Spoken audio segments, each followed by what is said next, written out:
네, 우리는 매주 수요일마다 성경 속의 숨은 영웅들에 대해서 살펴보고 있습니다. 우리 지난주 기억나시나요? 추석 명절 무엇을 조심하라고 했죠? 말하는 것. 그래서 나발의 아내 아비가일에 대해서 함께 살펴보았습니다. 아비가일의 지혜로운 그 말을 통하여서 다윗이 용기를 얻게 되고 또 힘을 얻었습니다. 그리고 남편의 그 어리석은 판단으로 인하여서 당할 뻔한 화를 모면하게 됩니다. 이처럼 우리의 입술의 말은 참 중요합니다. 그것이 하나님에게 붙잡힐 때 그것은 축복의 도구로 사람을 살리는 일에 사용될 줄로 믿습니다. 네, 오늘은 제가 군대에서 겪었던 일로 시작을 하고자 합니다. 여러분, 군대에 가면 참 배가 고픕니다. 그래서 라면을 많이 먹거든요. 컵라면도 먹지만 어떤 라면 또 먹냐면 봉지라면을 많이 먹습니다. 네, 봉지라면을 부셔서 먹나고요? 아니요, 봉지라면 안에 뜨거운 물을 부어가지고 그 라면을 익혀서 그대로 먹습니다. 일명 뽀글이라고 하지요. 저는 너무 배가 고파서 하루에 1개 정도는 먹었던 기억이 있습니다.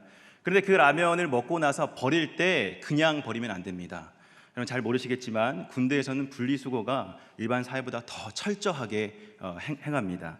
그래서 그 라면 먹은 봉지를 어디로 들고 가느냐? 화장실 공용 세면장에 들고 가서 씻어서 그 봉지를 펼쳐서 햇볕이 날 때 말려가지고 그것을 따로 배출해야만 했습니다. 그러니까 먹을 때는 좋은데 버릴 때는 굉장히 번거로운 것이 바로 이 봉지라면이었어요. 그래도 씻어야죠. 분리수거 해야죠. 어떻게 하겠습니까? 네, 계속해서 그 봉지라면을 먹고 공용 화장실 세면대에서 씻었습니다. 그런데 언제부터인가 그 화장실 세면대 그 배수구에 물이 빠져나가는 곳에 거름망이 사라져 있었어요. 왜 없어진지는 모르겠지만 한동안 계속해서 그 거름망이 없었어요. 여러분, 화장실 세면대 하수구에 거름망이 없으면 어떻게 됩니까? 그 안에 물도 빨려 들어가는데 쓰레기 또한 같이 빨려 들어가겠죠. 그래서 그 틈을 타서 많은 사람들이 라면 봉지를 씻고 그 흐르는 물에 그냥 놓아버리는, 그리고 그 하수구 안에 쏙 들어가 버리는 그러한 일들이 계속해서 벌어졌던 것입니다. 저 또한 아주 가끔 하다가 종종 하게 됐고요. 그러다가 조금 자주 하게 되었습니다. 참 나쁜 일이죠. 지금 계속해서 회개를 하고 있습니다. 그러한 행동을 할 때 다 마음속에 그런 생각도 있었어요. 언젠가는 이 하수구가 막힐 거야. 그래, 언젠가는 큰일이 터지지 않을까. 노심초사함에 있었는데 아니나 다를까 한 3개월 정도 지나고 휴일날 오후에 다 쉬고 있었어요. 근데 방송이 들려옵니다. 전 부대원들 지금 수도 사용을 중단하라고. 그러고 나서 다 밖으로 나오라고 합니다. 왜냐하면 하수구가 막혔기 때문에 그것을 뚫어내는 작업을 해야 된다라고 합니다. 여러분, 부대에서 하수구는 그냥 일반 하수구가 아니죠. 커다란 하수구입니다. 그래서 그 막힌 부분을 찾아내서 포크레인이 그것을 땅으로 파내었죠. 포크레인이 그것을 파내었는데 우리는 그 주위로 뺑 둘러서서 그 판 곳을 바라보았습니다. 여러분, 그 막힌 하수구 안에 무엇이 들어가 있었는지 아십니까? 축구공, 우산, 나뭇가지, 철사, 수건, 속옷 등등 다양한 것들이 들어가 있었습니다. 그러니까 한마디로 이게 시커먼 물이 고여가지고 하나의 웅덩이가 된 거예요. 그런데 포크레인 작업이 갑자기 멈췄습니다. 그러고 나서 작업 반장이 이렇게 이야기를 합니다. 포크레인의 작업은 여기까지다. 이제 사람이 직접 들어가서 저 막힌 하수구에 있는 찌꺼기를 건져내야 한다. 자, 그때 모두 어떠한 반응을 보였겠습니까? 처음에는 보려고 가까이 다가가다가 뒤로 막 오는 겁니다. 그리고 나서 먼 산을 보기 시작합니다. 저 또한 이렇게 생각했죠. 그렇게 수많은 사람들 중에 설마 내가 뽑혀서 방수복을 입고 고무장갑 끼고 그 안에 들어갈까라는 생각을 했죠. 멀찌감치 떨어져 있었습니다. 근데 시간이 지나도 아무도 제가 하겠습니다라는 사람이 없었던 거예요. 그래서 작업반장님이 이렇게 소리쳤습니다. 키 180 이상 되는 사람 다 앞으로 나와 라고 하는 겁니다. 근데 정말 신기하게도요, 저희 부대에 키가 180 이상 되는 사람이 3명 있었는데 그 중에 한 명은 휴가를 가고요, 그 중에 한 명은 어디 갔는지 안 보여요.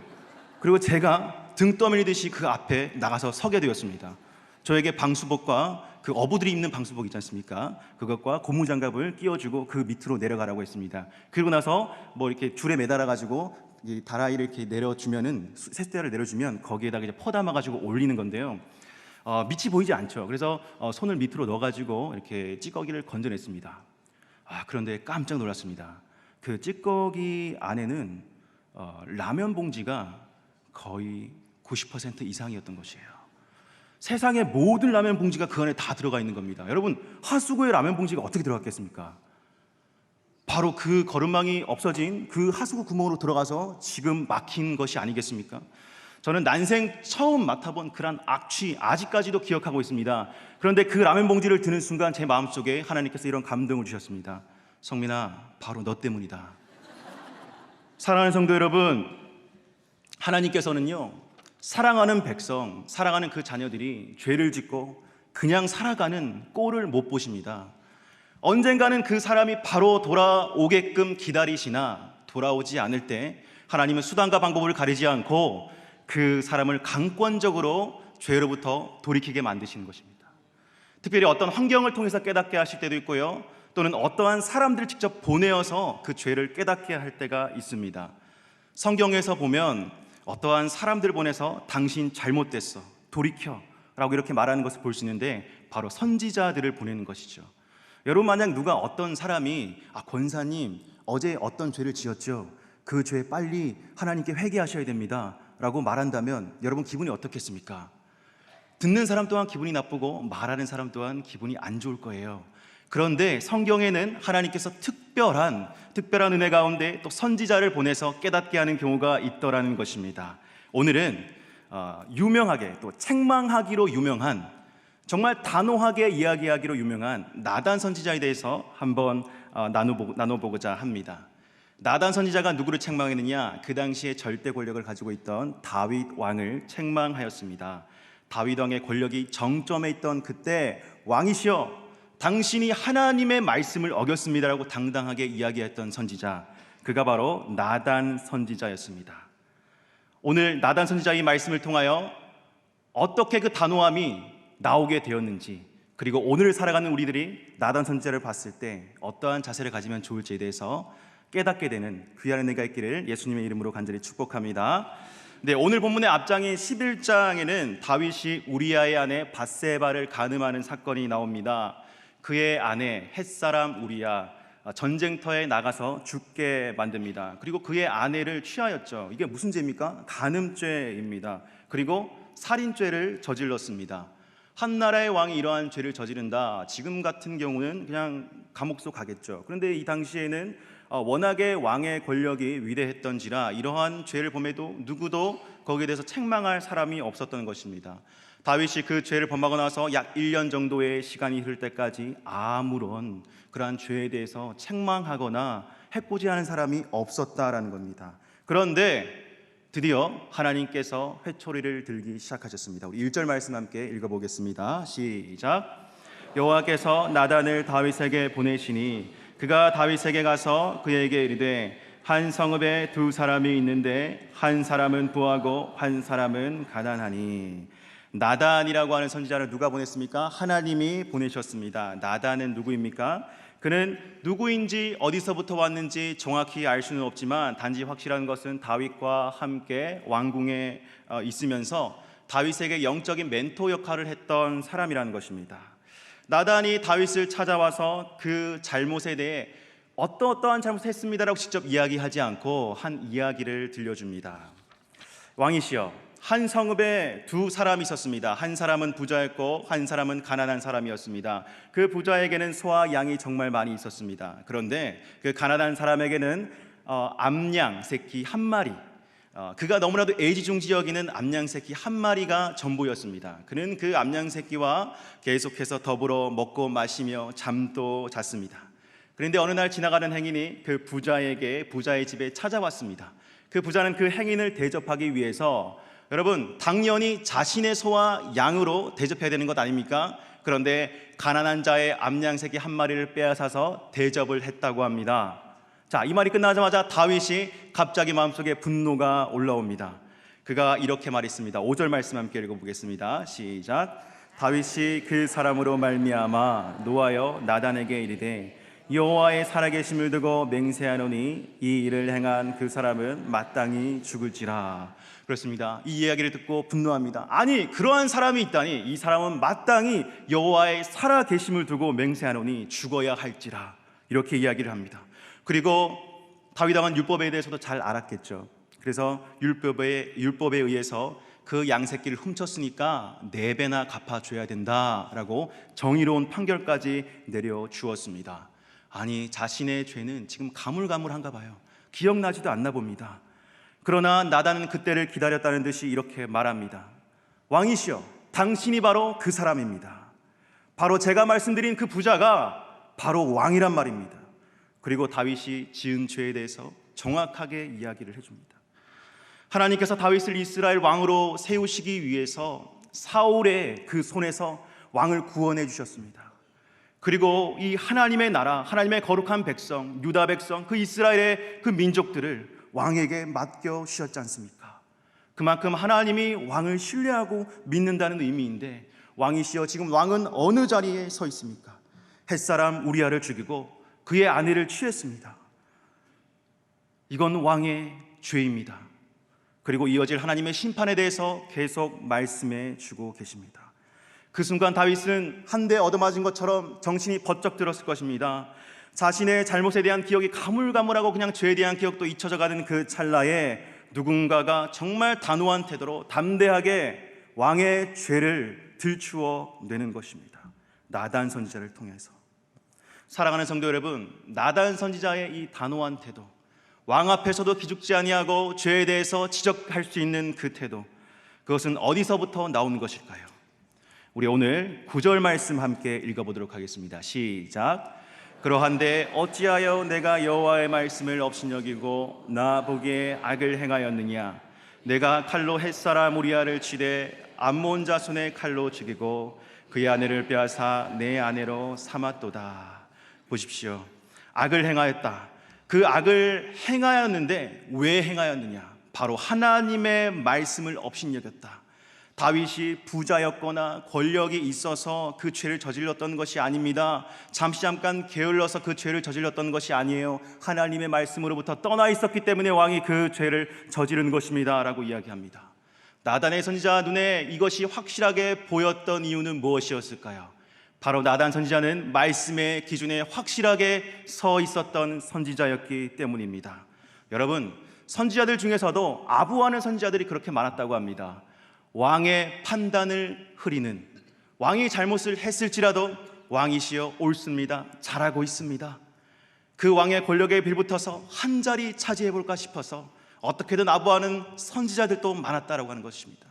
그러나 나단 선지자는 그게 아니었습니다. 하나님의 말씀의 기준이 내 삶 가운데 서 있는데 어찌 살아계신 그 하나님의 말씀 앞에서 왕이 죄를 짓고 그냥 넘어갈 수 있냐라는 것입니다. 여러분, 반대로 다윗은요, 한 나라의 왕이었고 율법에 대해서 많이 알고 있었어요. 그러나 아는 것에만 그쳤지 그 말씀의 기준에 본인이 서 있지 않은 것입니다. 말씀의 능력을 믿지 않은 거예요. 그 능력을 신뢰하지 않은 겁니다. 세상을 살아가다 보면 우리보다 높은 지위에 있거나 권력을 가진 그 사람들에게 바른 소리를 하기가 참 힘든 경우가 있습니다. 괜히 바른 소리를 했다가 어떻게 당합니까? 그 사람이 기분 나쁘게 하고 또 내 앞길에 굉장히 힘든 그러한 일들이 벌어질 수 있겠다 싶어서 그냥 그 사람의 기분에 맞춰주는 말들을 많이 합니다. 그 아부라고 하죠. 직장 생활에서 더 두드러지게 나타나는 행동입니다.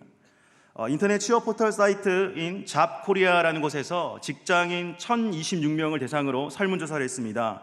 가장 비호감인 직장 동료는 어떠한 사람인가? 1위가 아부쟁이로 뽑혔습니다. 정말 같이 일하기 싫은 사람 누구입니까? 정말 티나게 아부하는 동료들 싫습니다 라고 이야기를 했습니다. 그런데 정말 아이러니하기도요, 이러한 질문을 또 했습니다. 여러분, 직장 생활하면서 상사에게 아부해본 경험이 있습니까? 80%가량이 아부해본 경험이 있다라고 했습니다. 어떻게 보면 살아남기 위해서 이 아부라는 것은 해야 되는 것인지도 모릅니다. 그런데 아부라는 것의 사전적인 정의를 찾아봤습니다. 남의 마음에 들기 위해서 비위를 맞추며 알랑거리는 것을 말합니다. 여러분이 아부라는 것이요, 그 사람의 뜻이 중심이 되기 때문에 그 사람의 뜻에 맞추려고 의도적으로 행동하는 것, 그것이 바로 아부라는 것입니다. 거짓으로 이야기할 때가 많죠. 이것이 심해지면 점점 그 사람의 판단력을 흐리게 만드는 것입니다. 다윗에게도 마찬가지였을 겁니다. 그의 절대 권력 앞에서 그 당시에 얼마나 힘이 있었겠습니까? 바른 소리하는 사람 없었습니다. 어찌 보면 참 불쌍하다는 생각도 듭니다. 권력을 얻었지만 바른 소리를 하는 사람이 없다는 것은 그를 정말 진심으로 생각하는 사람이 없다라는 것과 동일한 의미이기 때문입니다. 심지어 선지자들까지도요. 그러나 그러한 상황 가운데서 나단 선지자는 하나님의 말씀으로 정확하게 그의 잘못을 지적합니다. 여러분, 나단이라는 말의 뜻은 주는 자라는 뜻입니다. 무엇을 준다는 말입니까? 하나님의 말씀, 하나님의 뜻을 전해주는 자. 나단 선지자는 그 이름에 맞게 행동하고 있었던 것이지요. 우리가 어떤 상황 가운데서 행동할 때 머뭇머뭇거리게 되고 진리와 거짓을 구별하기 힘들다라는 것은 바로 우리 안에 말씀의 기준이 정확하게 세워져 있지 않다라고 하는 것이죠. 오늘을 살아가는 우리는 너무나도 많은 의견이 있는 그러한 사회에서 살고 있습니다. 다원주의 사회라고 합니다. 저 사람의 생각도 옳고 이 사람의 생각도 옳고 모두가 주장하는 그 생각들을 존중해야 된다라고 이야기를 합니다. 그리고 내 감정, 내 생각, 그것이 정말 중요합니다. 요즘 젊은 사람들, 다음 세대들 뭔가를 선택할 때 있어서 왜 그것을 선택했습니까? 라고 물어본다면 그냥 내가 좋아서요. 왜 그것을 선택 안 했습니까? 라고 물어보면 그냥 내가 싫어서요. 무엇이 기준이 된 겁니까? 내 감정이 기준이 된 것입니다. 그런데 이것이 정말 위험한 것이 내 감정, 내 생각이 내 판단의 기준이 되어버리면 우리는 죄의 깊이에 더욱 깊이 빠질 수밖에 없습니다. 육체적 정욕에 따라서 살아갈 수밖에 없는 인간, 죄 많은 인간이기 때문에 그렇습니다. 여러분, 요즘 차별금지법에 대한 이야기들에 대한 논란이 많이 있습니다. 차별금지법이 무엇입니까? 모두가 차별받지 않아야 한다. 차별금지. 아주 작은 소수라도 어떠한 의견을 주장할 때 그 의견을 존중해야 된다라는 의미입니다. 영국이라는 나라는요, 이 차별금지법을 허용한 나라입니다. 모든 사람의 의견이 존중되어져야 하며 어떠한 소수도 차별받아서는 안 된다. 너무 좋은 말입니다. 그런데 이 법안이 통과되고 난 다음에 그 교회 안에서는 정말 큰 변화가 일어났다고 합니다. 이 의견도 옳고 저 의견도 옳고 저 사람 말도 옳고 이렇게 인정하다 보니 동성애까지도 합법화하게 되는 그러한 일들이 벌어지게 되었습니다. 동성애가 무엇이에요? 남자와 남자, 여자 같은 성끼리 만나서 결혼해서 가정을 이룰 수 있다라고 하는 것입니다. 그러나 그 기준은 성경의 기준에 맞는 것입니까? 아닌 것입니까? 성경의 기준에 맞지 않는 것입니다. 성경은 남자와 여자가 만나서 한 가정을 이룰지라라고 이야기를 했습니다. 그런데 그것이 통과되고 계속해서 허용되어지다 보니 결국에는 어떠한 일까지 벌어졌냐면 영국의 초등학교, 일반 학교에서 성경의 스토리를 각색하는 그러한 클럽 모임이 만들어졌습니다. 어떤 이야기냐? 바로 창조의 이야기. 아담과 하와가 만났는데 그 아담과 하와를 남자와 남자 혹은 여자와 여자를 꾸며서 각색해서 스토리를 다시 짜는 겁니다. 그것을 드라마로 만들거나 대본으로 만들어서 사람들과 공유하는 그러한 일들까지 벌어졌다고 합니다. 계속해서 성경의 진리가 무너지게 되는 그러한 일들이 지금 영국에서 일어나고 있습니다. 사랑하는 성도 여러분, 우리가 살아갈 때 말씀이 우리 안에 확실한 기준이 되지 않으면 흔들리게 됩니다. 그래서 우리는 오늘 말씀의 나단 선지자와 같은 확실한 말씀의 기준이 필요한 것입니다. 말씀의 영으로 충만한 저와 여러분 되시기를 예수님의 이름으로 간절히 축복합니다. 말씀으로 충만해서 무엇이 진리인지 확실하게 그것을 선포하는 빛의 자녀들 되시기를 예수님의 이름으로 축복합니다. 다윗은 자신의 생각에 갇혀서 죄를 범하고 그것이 죄인지 정확히 몰랐어요. 근데 나단 선지자의 그 말씀이 꽂힌 다음에 그는 자신이 잘못된 길을 걸어가고 있다는 것을 깨달았습니다. 말씀의 빛이 비추면 죄가 드러나게 됩니다. 명확히 드러납니다. 죄가 드러났을 때 부끄럽죠. 감추고 싶죠.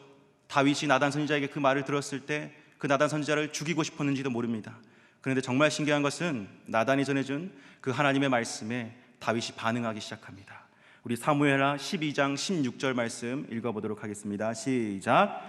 다윗이 그 아이를 위하여 하나님께 간구하되 다윗이 금식하고 안에 들어가서 밤새도록 땅에 엎드렸더니 실제로 다윗은 그 말씀에 반응하여 어떻게 합니까? 금식하며 회개의 자리로 나아갑니다. 이것이 사람의 말의 능력이 아니에요. 하나님의 말씀의 능력이라고 하는 것입니다. 우리는 말씀을 전할 때 이러한 생각들이 있어요. 혹시나 저 사람이 기분 나빠하지 않을까? 혹시나 저 사람 마음에 상처를 받지 않을까? 조금 둘러서 말할까? 조금 부드럽게 이야기를 할까? 아니요. 하나님의 말씀은 1.1획도 틀림없이 전해져야 합니다.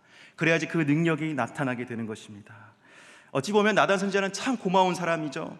진실되게 다윗을 생각해 준 사람이었습니다.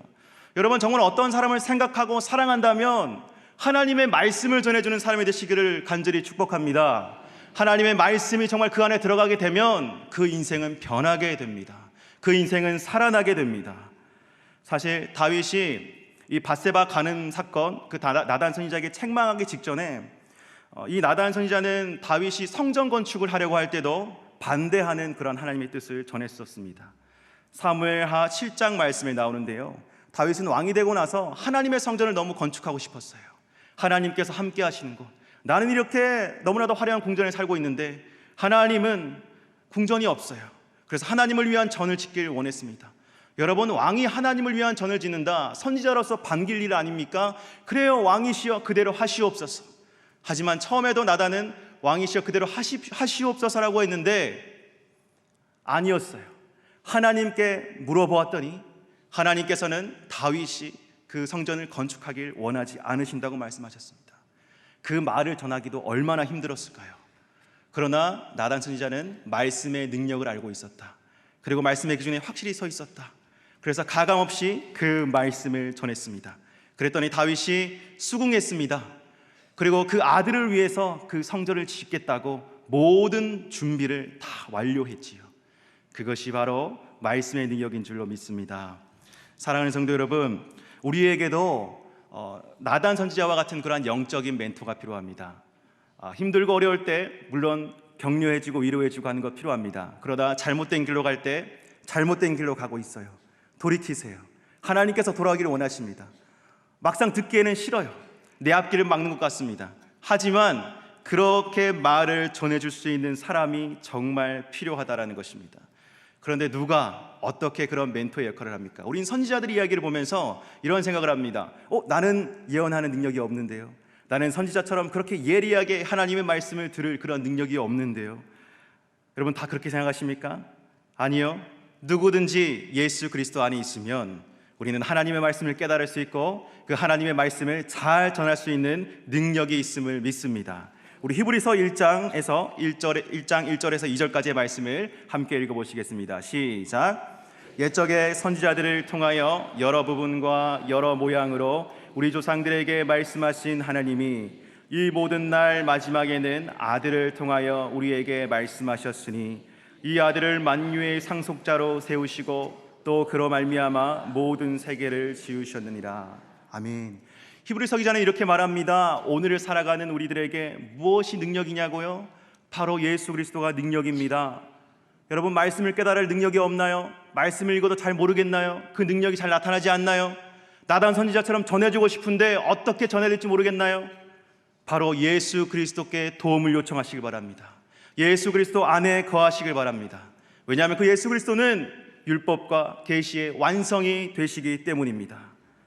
어떤 선지자적이고 예언적인 인물이 나타나서 그 사람의 말에 솔깃해서 그 말을 듣고 그냥 신앙생활을 하는 것이 아니라 예수 그리스도의 크신 능력을 힘입어서 서로가 서로에게 말씀을 전해주고 깨달은 바를 나누고 큐티를 통해서 묵상하고 그 말씀의 영이 우리 가운데 충만해지는 그런 은혜의 역사가 있게 되길 예수님의 이름으로 간절히 축복합니다. 오늘 말씀을 마무리하겠습니다. 오늘 우리가 살펴본 나단 선지자를 통하여서 우리가 배울 수 있는 점이 있습니다. 바로 하나님 말씀의 기준에 확실히 서라라는 것입니다. 어설프게 서지 마시기 바랍니다. 확실하게 하나님 말씀의 편에 서서 좌로나 우로나 치우치지 아니하고 세상의 유혹에 담대하게 이겨내며 남들은 다 그럴듯하게 거짓말하면서 넘어가는 부분이라 할지라도 아닙니다라고 담대하게 말할 수 있는 저와 여러분 되시길 간절히 소망합니다. 그리고 나단 선지자가 정말 다윗을 사랑했기에 말씀을 전했던 것처럼 우리도 사랑하는 사람들에게 말씀을 전하는 사람들이 됩시다. 이 혼란한 시대에 살아가는 우리들은 가끔 진리가 어디 있는지 헷갈릴 때가 있습니다. 죄의 유혹에 빠지기 쉽습니다. 내 욕심을 따라서 생활하기 쉽습니다. 하지만 나단 선지자와 같은 그런 영적인 멘토가 서로에게 되어준다면 이 교회는 더욱더 든든히 세워질 줄로 믿습니다. 바라기는 우리 상당교회가 그러한 교회 되기를 예수님의 이름으로 간절히 축복합니다. 우리 함께 말씀 붙잡고 기도하는 시간 가지도록 하겠습니다. 사랑과 능력이 많으신 아버지 하나님, 나단 선지자의 행동을 통하여 오늘 우리가 우리 자신을 돌아보았습니다. 아버지 하나님, 하나님께서 날마다 말씀의 은혜를 우리 가운데 부어주심을 믿습니다. 하나님, 그 말씀의 능력이 우리 가운데 살아 역사하여 그냥 지식으로만 하는 것이 아니라 우리의 삶의 능력으로 나타나게 하여 주시옵소서. 하나님, 예수님으로 말미암아 우리에게 그 말씀 능력을 행할 수 있는 자격을 부여하여 주셨으니 그 보혈 의지하면서 그 이름 부르짖으면서 담대하게 나아갈 수 있도록 도와주시옵소서. 하나님, 질병으로 인하여서 억눌린 자들이 있습니까? 하나님, 그 마음의 고통과 또 아픔과 여러 가지 죄악의 감정들로 힘들어하는 자들이 있습니까? 예수님의 보혈로 덮어주시고 깨끗게 하여 주시옵소서. 아버지 하나님, 날마다 성령의 감동에 취해 사는 자들 되기를 원합니다. 아버지 하나님, 말씀을 듣고 참 진리를 깨달으며 하나님 이 땅의 어두운 곳들을 바라보게 하여 주시옵소서. 거짓과 탐욕과 불의가 있는 이 나라 이 민족 가운데 하나님 회개의 영을 부어주셔서 아버지의 나라 되게 하여 주시옵소서. 하나님이 상당교회를 위해서 기도했습니다. 주님이 교회가 하나님의 처소가 되게 하여 주시옵소서. 하나님이 지역자회를 살리고 이 나라 이 민족을 살리는 하나님의 귀한 도구로 사용되어지게 하여 주시옵소서. 교회를 사랑하신 그 하나님의 마음으로 우리도 교회를 사랑하게 하시고, 하나님, 우리가 겪는 그 모든 일들 가운데 하나님께서 우리를 포기하지 않고 끝까지 붙잡고 계시다는 사실을 믿고 하나님 끝까지 그것을 붙잡고 나아갈 수 있도록 도와주시옵소서. 하나님이 교회 재단을 통하여 흘러나오는 귀한 말씀들을 통하여 특별히 담임 목사님의 모든 말씀에 영적인 능력을 더하여 주셔서 아버지 하나님, 많은 이들이 옳은 곳으로 돌아올 수 있도록 도와주시고 회개하는 역사가 일어나게 하여 주시옵소서. 감사드리며 예수님 이름으로 기도드립니다. 아멘.